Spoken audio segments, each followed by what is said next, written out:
All right, everybody, welcome back to the deep dive. Yeah, glad to be back. Oh, it is so good to be back with you again. Absolutely. Ready to dive in? Oh, I am so ready for this one. Today's deep dive is going to have us all looking at our fruit bowls a little differently. You think so? Oh, I think so. I was not ready for this one. Hmm. I mean, you think you know something, and then all of a sudden it's just like, bam, everything you thought you knew is just wrong. Oh, I know exactly what you mean. Happens all the time. And that is what today's deep dive is all about. Is bananas are berries, but strawberries aren't. Catchy title. It really is, and it's accurate from what I've read so far. I'm still wrapping my head around it, to be honest. Yeah, this one's a real mind bender. It really is. So let's just get right into it, okay? Okay. Because I gotta know, like, bananas are berries. Like, really? Yeah, I know, right? It's one of those things that seems so counterintuitive. It does. But the science apparently backs it up. It does. It all comes down to the botanical definition of a berry. To be considered a true berry, a fruit has to develop from a single ovary in a flower. Okay. And all of those seeds got to be embedded within the fleshy part of the fruit. Okay, I'm with you so far. So think of a grape, for example. Okay, yeah. It develops from a single flower, and all those seeds are right there inside, surrounded by the juicy flesh. Right, makes sense. Now apply that same logic to a banana. Okay, hold on a minute. It might not look like a typical berry, but it actually fits the definition perfectly. I'm trying to wrap my head around this. Picture it. A banana develops from a single flower, and those tiny black specks you sometimes see? Yeah.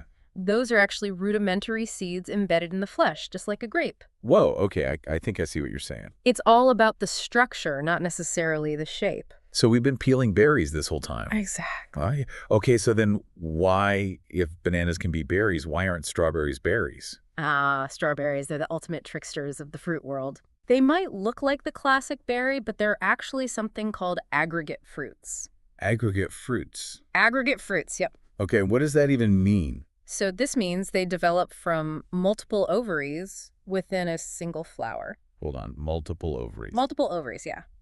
Each one of those tiny seeds on the surface of a strawberry, it represents a separate ovary. So it's like a bunch of tiny fruits all mashed together. Pretty much, yeah, kind of like a little fruit community all hanging out on a receptacle. Fascinating. So I guess what we call a berry in everyday conversation isn't always scientifically accurate, huh? You got it. This is a perfect example of how scientific language and everyday language can sometimes clash. Absolutely. So if we've been getting berries wrong this whole time, what other fruits are we misclassifying? Well, you might be surprised to learn that cucumbers are technically berries. Cucumbers, no way. Yep. They have that fleshy interior with seeds embedded within, just like a true berry. Huh. You learn something new every day. And that's not all kiwis, those fuzzy little guys with the tiny black seeds. Yeah. Also berries, botanically speaking. Wow, I would never guessed.